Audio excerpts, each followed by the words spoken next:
अस्सलामुअलैकुम सामीन। 21 रबीउल अव्वल की तारीख शुरू हो चुकी है। 17 अक्टूबर है। सोशल इंडिया न्यूज़ में आपका खैर मकदम है। खबर का उन्वान है, मुल्क के नए चीफ जस्टिस का तकर्रुर कर दिया गया है। खबर थोड़ी तफसील से सुनिए। मुल्क की सदर जमहूरिया मोहतरमा द्रौपदी मुर्मू ने जस्टिस डॉक्टर धनंजय यशवंत चंद्रचूड़ को अगले चीफ जस्टिस के तौर पर मुकर्रर कर दिया है। जस्टिस चंद्रचूड़ 9 नवंबर से अपना चार्ज संभाल लेंगे। वे देश के 50वें चीफ जस्टिस होंगे।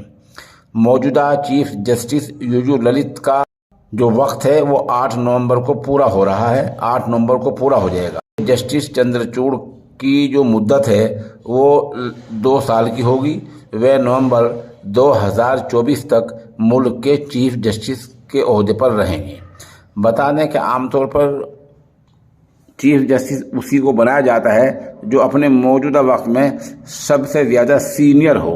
आमतौर पर चीफ जस्टिस उसी की सिफारिश करते हैं और फिर सरकार भी उन्हीं के इमा पर, उन्हीं के इस तरह की सिफारिश पर उस पर मोहर लगा दिया करती है। ये मुल्क की रिवायत रही है।